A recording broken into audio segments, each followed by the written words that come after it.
My name is Sierra Thompson, and I was 34 years old when my sister looked me in the eye and told me to find somewhere else to die.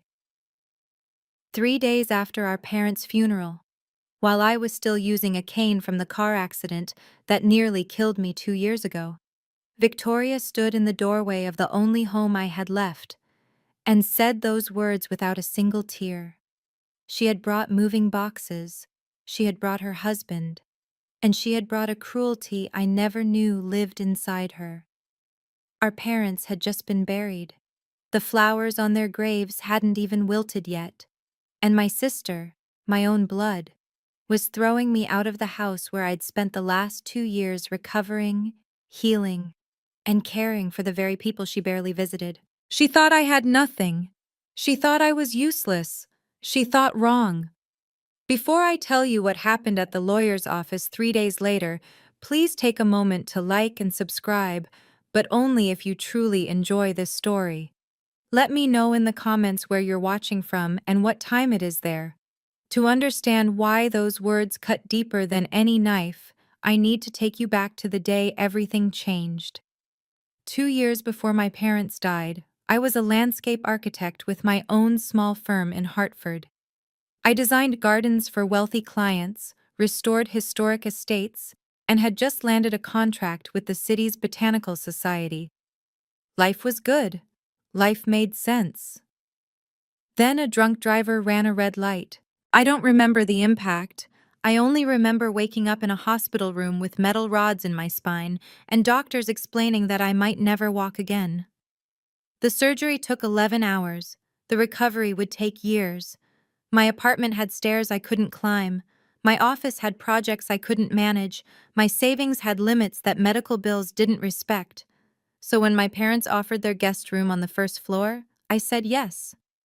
I moved back into the house where I grew up, into the bedroom that still had my high school track trophies on the shelf. For 18 months, I used a wheelchair.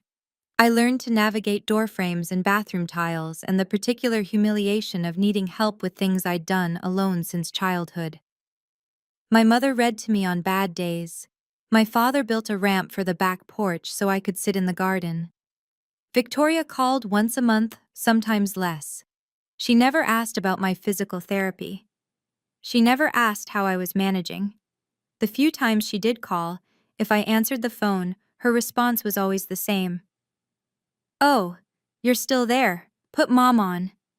Still there, like I was a stain that wouldn't wash out. What Victoria didn't know, what she never bothered to ask, was that 4 months before our parents died, I had started walking again. First with a walker, then with a cane. I was healing. I was getting stronger. But to her, I would always be the useless one. The Christmas before my parents died, Victoria came home with her perfect family in tow. Derek wore a cashmere coat that cost more than my monthly medical bills. Their 2 kids, Emma and Jack, ran through the house like they owned it. Victoria directed everyone like a stage manager, rearranging the furniture, critiquing my mother's table settings, reminding us all how things should be done. I spent 3 days preparing her children's favorite meals: homemade mac and cheese for Jack, chocolate chip pancakes for Emma. I did it standing at the counter with my cane propped against the stove, my back screaming after 20 minutes, because I wanted to contribute. I wanted to be useful. On Christmas morning, everyone gathered in the living room for the annual family photo. My father set up the tripod. My mother adjusted the ornaments on the tree. The kids fought over who got to stand in front. Victoria looked at me and smiled, but it wasn't a warm smile. "Sierra, maybe you should sit this one out. We want a nice photo for the Christmas card." The room went quiet. My mother opened her mouth, then closed it. My father stared at the camera like he hadn't heard. "It's just," Victoria shrugged, "the wheelchair doesn't really fit the aesthetic, you know?" I wasn't even in the wheelchair anymore. I was standing, with a cane. But I didn't argue. I had learned that arguing with Victoria only gave her ammunition. So I smiled, nodded, and walked into the kitchen. Through the window, I watched my family pose without me. I heard the shutter click. Once, twice, 3 times. I didn't know then that my father had watched the whole thing, and I didn't know what he did the very next morning. My parents died on a Tuesday in March. They were flying to California for an old college friend's wedding. A private charter, 6 passengers, clear skies. The plane went down somewhere over Nevada. They said it was mechanical failure. They said it was quick. I was in the garden when the call came, pruning the roses my mother had planted 15 years ago. The phone rang, and 30 seconds later, my entire world collapsed. Victoria flew in for the funeral. She handled everything, the arrangements, the flowers, the guest list. I was too numb to fight her on it. I sat in the front pew at the service and realized I didn't recognize half the people there. Victoria's friends, Victoria's contacts, people who had never met my parents but wanted to be seen paying respects. 3 days after we buried them, Victoria asked to speak with me privately. She found me in the living room, surrounded by sympathy cards I couldn't bring myself to open. She didn't sit down. She stood in the doorway with her arms crossed, Derek hovering behind her like a shadow. "I've spoken with the lawyer," she said. "Everything goes to me, the house, the accounts, everything." I looked up. "What lawyer?" "The lawyer?" She waved her hand dismissively. "Mom and Dad's estate attorney. He confirmed it." "Did he give you documents? A copy of the will?" Victoria's eye twitched, just slightly. "I don't need to show you anything. You have 2 weeks to find somewhere else to live." Something cold settled in my stomach. Victoria had said the lawyer. Not a name, not a firm, just the lawyer. My parents had used Harold Whitmore for over 20 years. If Victoria had actually spoken to him, she would have said his name. She was bluffing. That night, I sat alone in my parents' study and took inventory of my life. No job. I had closed my firm 18 months ago when the medical bills made it impossible to keep the lights on. No savings. What little I had went to co-pays, specialists, and the endless parade of prescriptions that kept my spine from seizing up. No income. Disability payments covered the basics, barely. And now, apparently no home. I looked around the room. My father's desk, worn smooth by 40 years of use. My mother's reading chair, the fabric faded where she always rested her head. The window that looked out over the garden we had built together, her planting, me designing, both of us dreaming about what it could become. This house wasn't just 4 walls and a roof. This was where I took my first steps, where I learned to ride a bike in the driveway, where my mother taught me to cook and my father taught me to argue. Every room held a memory. Every corner held a piece of my parents. If I walked away now, I wouldn't just lose a house. I would lose them all over again. And worse, I would be proving Victoria right. I would be accepting that I was useless, that I didn't deserve to be here, that I was worth nothing. I couldn't accept that. I wouldn't. I started opening drawers, looking for something, anything, a clue that Victoria was wrong. In the bottom drawer of my father's desk, beneath old tax returns and faded photographs, I found a business card. Harold Whitmore, estate attorney. I turned it over. On the back, in my father's careful handwriting, were 6 words. Call him. He knows everything. My father never wrote notes. Never. So why this one? 3 days later, Victoria came back. I was in the living room, practicing my walking without the cane. The physical therapist said I was ready to try. I wanted to prove I could do something on my own. The front door slammed open. Victoria walked in carrying cardboard boxes, Derek trailing behind with more. She dropped them at my feet, the hollow thud echoing through the room. "Pack your things," she said. "You have until Friday." "Victoria, I need more time. I'm still..." "Still what? Still pretending to be sick?" "I was in a car accident. You know that. 2 years ago." She kicked one of the boxes toward me. "You've milked it long enough." Derek shifted uncomfortably. "Honey, maybe we should..." "Stay out of this, Derek." Behind me, I heard Rose, the nurse who had cared for my parents in their final months, come in from the kitchen. She stopped in the doorway, her eyes wide. Beside her stood Maggie, our neighbor of 40 years, who had come to drop off a casserole. They both heard what came next.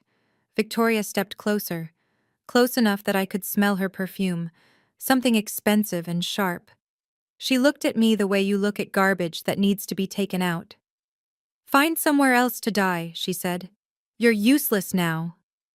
The words hung in the air. Rose made a small sound. Maggie's hand went to her chest. Victoria didn't even glance at them. To her, they were invisible, unimportant, but I saw Rose do something strange. She pulled a small notebook from her pocket and wrote something down. Quick, discreet, like she was noting a patient's vitals.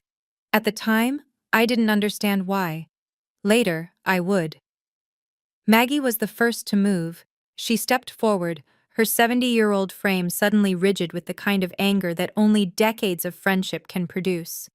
She had known my mother since before I was born. She had held me as a baby. She had watched both Thompson girls grow up, and she had clearly picked a side. "Victoria Eileen Thompson," Maggie's voice could have cut glass. "Your mother would roll in her grave if she heard you right now." Victoria turned slowly, her face arranged in polite confusion. "I'm sorry. Who invited you into this conversation?" "I've known this family 40 years, longer than you've been alive, young lady. This is family business. I was family before you learned to walk." Maggie moved to stand beside me, her hand finding my arm. "Eleanor loved both her daughters, but she wasn't blind, Victoria. None of us were." Something flickered across Victoria's face. Uncertainty, maybe, or just annoyance at being challenged. Derek stepped forward, reaching for his wife's elbow. "Vic, come on. We can discuss this later." "Don't touch me." She pulled away, her voice rising. "My mother left me in charge, not her. Not some neighbor who thinks she has a right to—" "Your mother didn't leave you in charge of anything." Maggie's words were quiet, final. "Not yet." The room went still. Victoria's jaw tightened. She looked at me, then at Maggie, then at Rose, who was still standing in the kitchen doorway with her notebook. "Fine." Victoria grabbed Derek's arm and pulled him toward the door. "Friday, Sierra. I want you out by Friday." The door slammed behind them. Maggie squeezed my arm. "Don't you worry, honey. This isn't over." I wished I could believe her. The next morning, Derek came back alone. I found him standing on the porch, hands in his pockets, looking like a man who had lost an argument with his own reflection. When I opened the door, he flinched. "Victoria doesn't know I'm here," he said quickly. "Can we talk?" I let him in. We sat in the living room, him on the edge of my mother's chair, me on the couch with my cane propped against the armrest. He wouldn't meet my eyes. "Look," he started. "About yesterday. Victoria's under a lot of pressure." "Pressure to throw her disabled sister out of her dead parents' house?" He winced. "It's not personal, Sierra. We just really need the money." I went very still. "Need? The house alone is worth—" He stopped, caught himself. "I mean, the estate should be settled quickly, for everyone's sake." "Derek." I leaned forward. "What's going on?" He was quiet for a long moment. Then, in a voice barely above a whisper, "We're in trouble. The investments I made last year, they didn't pan out. We owe a lot, more than we can cover." "How much?" He looked at the ceiling, at the floor, anywhere but at me. 400,000, give or take. The number hung between us like smoke. "The bank is threatening to take our house," he continued. "The kids' school is asking about next semester's tuition. Victoria's trying to hold everything together, but—" "Derek." Victoria's voice, sharp as a blade, came from the doorway. We both jumped. I hadn't heard her car pull up. "What are you doing here?" She grabbed his arm, her knuckles white. "Let's go, now." Derek mouthed something at me as she dragged him out. It might have been sorry. It might have been help. I know what some of you might be thinking right now. Why didn't you fight back, Sierra? Why didn't you say something? I asked myself the same question. But here's what I've learned. Sometimes the best response isn't a response at all. If you've ever been in a situation where someone underestimated you, type I know in the comments. And if you're curious what happened at the lawyer's office 3 days later, keep watching. Now, back to the story. That evening, I found the business card again. Harold Whitmore, estate attorney. The handwriting on the back seemed to glow under the desk lamp. Call him. He knows everything. I dialed the number before I could talk myself out of it. The phone rang twice. Then a voice, deep and measured. Whitmore Law Office. Mr. Whitmore? This is Sierra Thompson, Robert and Eleanor's daughter. A pause, then warmer. Miss Thompson, I've been waiting for your call. Something in his tone made me grip the phone tighter. You have? Your father told me you would reach out. He was quite confident about it, actually. Papers rustled in the background. I understand your sister has been making claims about the estate. She says everything goes to her. She says you confirmed it. A dry laugh. I haven't spoken to Victoria since your parents' anniversary party 3 years ago. She certainly hasn't contacted my office. The relief that flooded through me was almost dizzying. So she's lying. I wouldn't presume to characterize your sister's statements. What I can tell you is that your parents were very specific about their wishes. He paused. Very specific, Miss Thompson. What does that mean? That. It means I'd like you to come to my office before the official reading. There are aspects of the will that require context. Another pause, longer this time. Things that no one else knows. Not even your sister. I wrote down the appointment time with shaking hands. Miss Thompson? His voice softened. Your father changed his will 6 months ago, right after Christmas. He told me he finally saw things clearly. The Christmas photo, the one I wasn't in. He had been watching after all. The day before the official will reading, Rose came to say goodbye. She stood on the porch with a cardigan wrapped tight around her shoulders, looking smaller than I remembered. For 8 months, she had been a fixture in this house, taking my parents' vitals, managing their medications, sitting with my mother through the long nights when the pain kept her awake. Now her job was done, and she was moving on to another family, another patient, another ending. I wanted to give you something, she said. She reached into her bag and pulled out a leather-bound notebook, worn soft at the edges. I recognized it immediately. My mother's handwriting covered the visible page, her looping cursive, the way she always pressed too hard with the pen. Your mother asked me to keep this safe. Rose pressed the notebook into my hands. She said you'd need it someday. She said you'd know when. I traced my mother's initials on the cover. What's in it? Her thoughts, her days, her observations. Rose hesitated. The last few pages are about you and your sister. I didn't read them. It wasn't my place.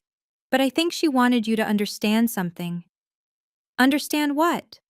Rose glanced toward the street, as if checking that we were alone. There's something else. With Mr. Whitmore. Your mother recorded a message a few months ago. A video. She met my eyes. She was very clear about when it should be played. My throat tightened. Rose, why are you telling me this? She reached out and squeezed my hand. Your mother knew, Sierra. She knew what Victoria would do, and she prepared. Rose stepped back toward her car. Your parents loved you both, but they weren't blind.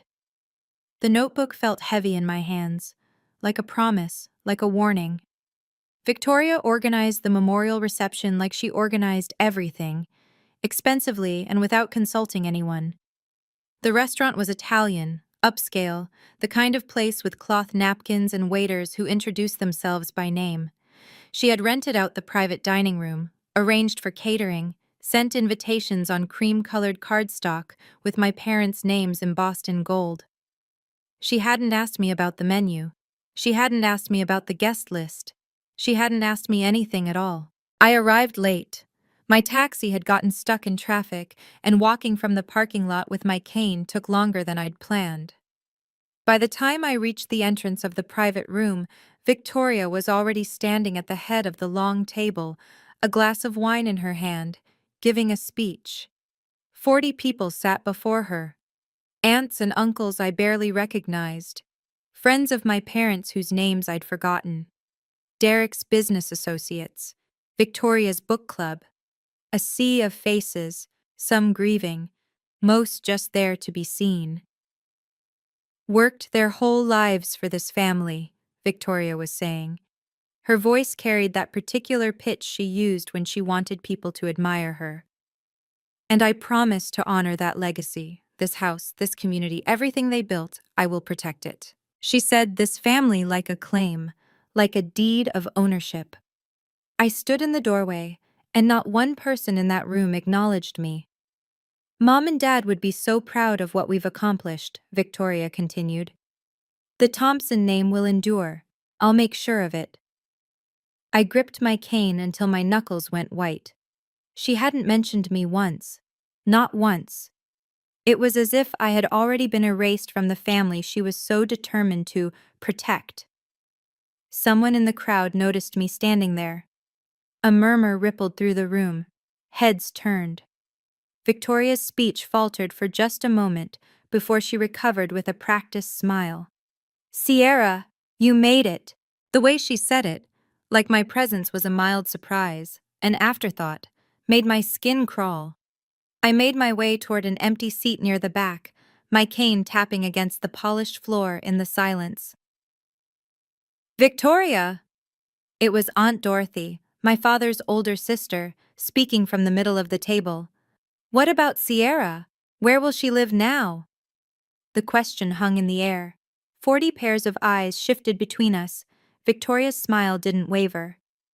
Sierra has her own plans. She's transitioning. Transitioning to where? Dorothy pressed. Victoria shrugged delicately. Wherever she can manage. She's always been resourceful. A few people chuckled. Small laughs, nervous laughs. The kind people make when they're not sure what else to do. But they laughed. I stood there with my cane, feeling the weight of every gaze. Some people looked at me with pity, some with judgment. Most just looked away, uncomfortable, eager to return to their wine and small talk. Victoria glided past me on her way to greet someone at another table. As she passed, she leaned in close. I told you to stay home, she whispered. You're embarrassing yourself. I didn't respond. I remembered what Harold Whitmore had said when I'd visited his office that morning. Let her talk. The more she says now, the louder the silence will be later. So I found my seat. I folded my hands in my lap, and I waited. Victoria had no idea what was coming.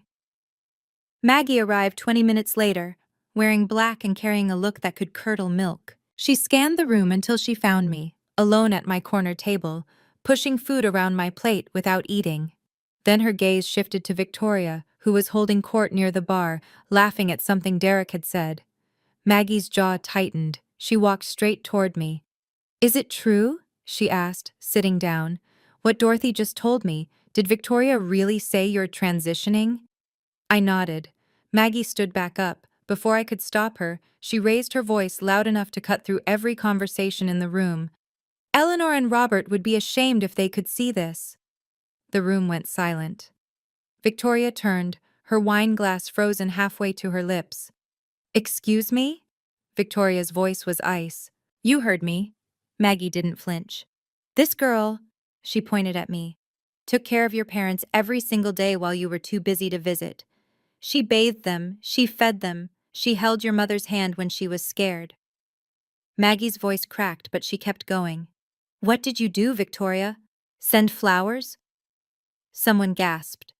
Derek stepped forward, reaching for Victoria's arm, but she shook him off. You have no right.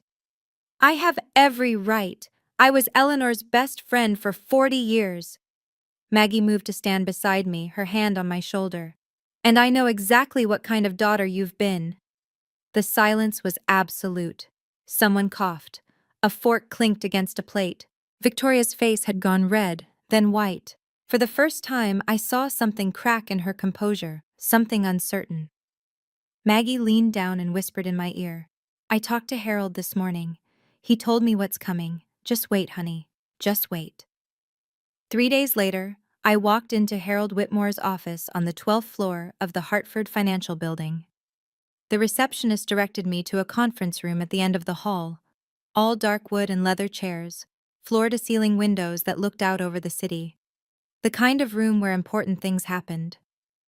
Victoria was already there. She sat at the head of the table like she owned it, her Hermes bag positioned just so, her posture perfect. Derek sat beside her, scrolling through his phone with the desperate energy of a man who wanted to be anywhere else. I took a seat across from them. My cane leaned against the chair. Victoria didn't look at me. Harold Whitmore entered with a leather briefcase and a court reporter trailing behind him. He was older than I remembered, silver-haired, distinguished, with the kind of calm that comes from decades of delivering life-changing news to people who weren't ready to hear it. "Thank you all for coming," he said, settling into his chair. "Before we begin the formal reading, I need to verify a few things." He opened a manila folder and looked at Victoria. "Mrs. Hartley, have you ever seen the complete will your parents filed with my office?" Victoria straightened. "I've seen the will, yes. It was in my mother's nightstand." "The document in the nightstand." Harold nodded slowly. "Can you describe it?" 4 pages, standard legal language. Everything left to me as the eldest daughter. Harold removed his glasses and cleaned them with a cloth. The gesture was unhurried, almost theatrical. "Mrs. Hartley," he said quietly, "have you ever seen the complete will, or just the summary your mother kept as a reference copy?" Victoria's hand tightened on her bag. For the first time, her smile disappeared. "What are you talking about?" Victoria's voice had an edge now. "A summary? That was the will." Harold opened his briefcase and withdrew a thick document bound in blue legal backing. He placed it on the table between us. "This is your parents' last will and testament. 32 pages. Executed 6 months ago in this office. Witnessed by 2 of my associates. Notarized and filed with the probate court." Victoria leaned forward. "That's impossible. I saw the will. It was dated 5 years ago. It said, 'What you saw, Mrs. Hartley, was a preliminary draft. Your parents kept it in their nightstand as a reference, but they updated their estate plan significantly before their passing.'" Harold tapped the document. "This is the legal version, the only version that matters." Derek's phone clattered to the table. He didn't pick it up. "This is fraud." Victoria stood, her chair scraping against the hardwood. "You're helping her commit fraud. She probably forged—" "Mrs. Hartley." Harold's voice didn't rise, but it hardened. "I have been your family's attorney for 22 years. I drafted your parents' first will when you were 15 years old. I do not commit fraud, and I don't appreciate the implication." Victoria opened her mouth, closed it. Her hands were shaking. "Sit down," Harold said. It wasn't a request. She sat. I watched my sister's face cycle through emotions, disbelief, anger, fear. When she finally looked at me, there was something new in her eyes, something that looked almost like panic. "They wouldn't do this," she whispered. "They wouldn't." Harold began turning pages. "Perhaps we should let your parents speak for themselves." The room felt smaller, the air felt thinner, and I realized that everything was about to change. Harold read slowly, deliberately, giving weight to every word. "To our daughter Victoria Louise Thompson Hartley, we leave our investment portfolio, valued at approximately $14 million, to be held in a managed trust. Victoria may withdraw a maximum of $50,000 per year, with the remainder to be distributed to her children upon their 30th birthdays." Victoria made a sound like she'd been punched. "A trust?" Derek leaned forward. "What do you mean, a trust? We need that money now." Harold continued as if Derek hadn't spoken. "The document includes a letter from your parents explaining their reasoning. Shall I read it?" "Yes," I said, before Victoria could object. Harold adjusted his glasses. "We love Victoria with all our hearts, but we have watched her struggle with financial decisions throughout her adult life. We have seen money disappear into ventures that never materialized. We do not wish for our life's work to be lost within a year of our passing. The trust is not a punishment, it is protection. Victoria's face had gone from white to gray. Derek was staring at the table like he wanted it to swallow him. Now, Harold turned several pages. Regarding the family home and surrounding property valued at approximately $4 million, I stopped breathing. We leave our home to our daughter, Sierra Ann Thompson, with the condition that it may not be sold for a period of 10 years. Sierra has been our comfort and companion through our final years. She has tended our garden, held our hands, and given us peace. The house belongs to her. She has earned it. My vision blurred. Somewhere far away, Victoria was saying something, objecting, demanding. But I couldn't hear her. All I could hear was my parents' voices, reaching out from beyond the grave. "There's one more thing," Harold said. He reached into his briefcase and withdrew a USB drive. "Your parents recorded a video message to be played at this reading. They were quite insistent about it." Victoria's head snapped up. "What video? I never knew about any video." "That was the point, Mrs. Hartley." Harold connected the drive to a laptop, and a moment later, my mother's face appeared on the screen mounted on the wall. She was sitting in our living room, in her favorite chair by the window. My father stood behind her, his hand on her shoulder. They both looked tired. They both looked determined. "Girls," my mother began, "if you're watching this, it means we're gone, and it means things have unfolded the way we feared they might." My father spoke next. "Victoria, you're our firstborn. We've loved you since the moment you arrived, but love doesn't mean blindness. We've watched how you treat your sister. We've seen the way you dismiss her, diminish her, push her aside." My mother's eyes glistened. "Sierra, you are not useless. You never were. You are our quiet strength. While Victoria chased things that glittered, you stayed, you cared, you showed up." "We changed our will after Christmas," my father said. "After we watched Victoria exclude you from the family photo. After we heard her tell your mother that you were dragging us down." His voice cracked. "We weren't going to let our death become another way for you to be erased." My mother reached toward the camera. "We hope you two can reconcile. We really do. But if you can't, if Victoria continues down this path, at least Sierra will never be thrown out of her own home." The screen went dark. I couldn't see through my tears. But I heard Victoria's chair scraping back as she stood and walked out without a word. If you've ever had someone in your family finally see your worth, even if it was too late, you know exactly how Sierra felt in that moment. Type "finally" in the comments if this scene hit home for you. And for those wondering what Victoria did next, trust me, the story isn't over. The real confrontation was about to begin. But first, let me know. Do you think Victoria deserved what she got, or was it too harsh? Comment below. Now, back to the story. Victoria didn't get far. I found her in the hallway outside the conference room, leaning against the wall with her arms wrapped around herself. Derek stood a few feet away, phone pressed to his ear, speaking in urgent whispers to someone. A bank, maybe. A creditor. The people who were circling their lives like sharks. When Victoria saw me, something broke. "This isn't fair." Her voice was raw. "You don't understand. I have a family to support. I have responsibilities. You have a sister you told to find somewhere else to die." She flinched. "I didn't mean—" "Yes, you did." I kept my voice steady. "You meant every word. You've meant every word for years. You don't know what it's like." She was crying now, mascara streaking down her cheeks. "Derek's investments collapsed. We owe $400,000. The bank is going to take our house. My children are going to lose their home, and you—" She pointed at me with a shaking finger. "You don't have anyone. You don't have kids.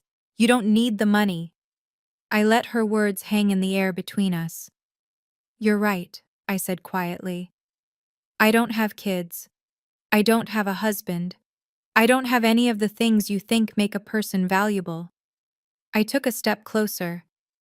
But I also didn't spend years treating my own sister like garbage. I didn't stand in our parents' house 3 days after their funeral and tell you to find somewhere else to die. Victoria's shoulders shook. For a moment, she looked like the little girl I remembered from childhood. Lost. Scared. But then I remembered all the years she made me feel worthless. And I remembered that compassion has limits. I could have destroyed her in that moment. I could have listed every cruel comment, every dismissive gesture, every time she made me feel like I didn't deserve to exist. I could have told her exactly what I thought of her perfect life, and her perfect image, and her perfect lies. But that's not who I am. That's not who my parents raised me to be. So instead, I leaned on my cane and spoke calmly. You told me to find somewhere else to die. I found somewhere. I paused. It's called home. Victoria's breath caught. I'm not going to gloat, Victoria. That's not who I am. But I am going to set a boundary. I met her eyes. You will never speak to me like that again. Ever. Not in private, not in public, not in front of your children. I am done being your punching bag. She stared at me like she was seeing me for the first time. I have a proposal, I continued. The trust gives you $50,000 a year. That's not nothing, but I know it won't solve your immediate problems. I took a breath. I'm willing to loan you what you need to pay off the bank. No interest. Reasonable terms. Enough to save your house and keep the kids in school. Victoria's mouth opened, closed. But there's one condition. I held up my hand. You apologize. Publicly. At a family dinner. In front of everyone who was at that memorial reception. You tell them what you said to me, and you tell them you were wrong. The hallway was silent. Derek had stopped his phone call. He was staring at me like I had grown a second head. Victoria wiped her eyes. And if I don't? Then you figure it out alone. Your choice. Victoria didn't answer. She looked at Derek, who looked at the floor. Then she gathered what remained of her composure, picked up her bag, and walked toward the elevator. Derek followed without a backward glance. The doors closed behind them, and I was alone in the hallway. Harold Whitmore appeared beside me a moment later, a gentle hand on my elbow. Miss Thompson, we still have paperwork to complete. I nodded and followed him back to the conference room. The court reporter had left. The video was dark, just Harold and me, and the weight of everything that had happened. He slid documents across the table, deeds, account transfers, signature pages. I signed where he indicated, my hand trembling slightly. Your parents were proud of you, Harold said as I signed the last page. They told me so many times, your mother especially. He removed his glasses and rubbed his eyes. She said you were the only thing that made those last months bearable. I couldn't speak. She also said something else. Harold pulled a sealed envelope from his briefcase. She asked me to give you this after the reading, a letter, just for you. I took the envelope. My mother's handwriting on the front. For Sierra. When you're ready. One more thing. Harold stood and shook my hand. Your father asked me to tell you that he changed the will the day after Christmas. He said, Harold's voice caught. He said he finally understood which daughter saw them as people and which one saw them as a bank account.